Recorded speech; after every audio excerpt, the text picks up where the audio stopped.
యువత వ్యాపారంలో రాణించాలని ఎమ్మెల్సీ యాదవరెడ్డి అన్నారు. సిద్దిపేట జిల్లా గజ్వేల్లో నూతనంగా ఏర్పాటు చేసిన సవేరా రెస్టారెంట్ ను MLC Yadava Reddy, municipal chairman Rajamouli, మాజీ ఎఫ్డీసీ చైర్మన్ వండేరు ప్రతాప్ రెడ్డి, మాజీ మార్కెట్ కమిటీ చైర్మన్ మాదా శ్రీనివాసులు చేతుల మీదుగా ప్రారంభించారు. ఈ సందర్భంగా వారు మాట్లాడుతూ యువత వ్యాపారంలో రాణించి ఆర్థికంగా బలోపేతం కావాలని, గజ్వేల్ వ్యాపారాలకు అనుకూల ప్రాంతంగా మారిందని, వినియోగదారుల మన్ననలు పొందే విధంగా సవేరా హోటల్ నిర్వహించాలని హోటల్ యాజమాన్యం లతీఫ్ వారి బృందంను అభినందించారు. ఈ కార్యక్రమంలో మున్సిపల్ వైస్ చైర్మన్ జకీయుద్దీన్, కౌన్సిలర్లు, డైరెక్టర్లు, బీఆర్ఎస్ నాయకులు, కార్యకర్తలు, లతీఫ్ ఖాన్, రహీద్ ఖాన్, మొయినుద్దీన్, జాఫర్ ఖాన్ మరియు సవేరా హోటల్ మేనేజ్మెంట్ సభ్యులు తదితరులు పాల్గొన్నారు.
ఫెస్టివల్ లెక్క ఉంటుంది.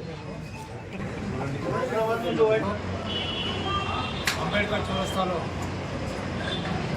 సవేరా మల్టీ క్యూజిన్ రెస్టారెంట్ను మా మిత్రులు లతీఫ్ ఖాన్ గారు, పెద్దలు జాఫర్ ఖాన్ గారి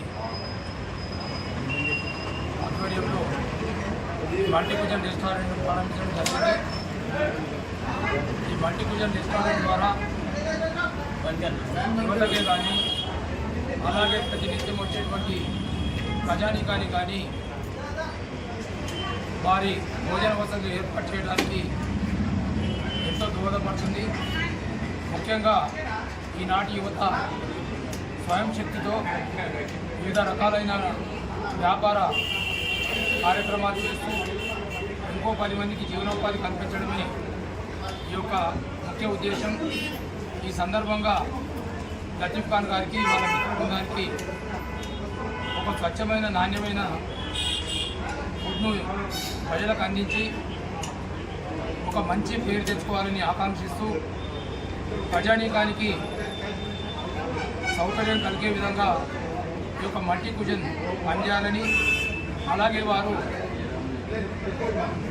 ఎంతో కష్టపడి ఈ రెస్టారెంట్ను ఏర్పాటు చేయడం ఒక ఎత్తు, దీన్ని మెయింటైన్ చేయడం కూడా ఒక ఎత్తు.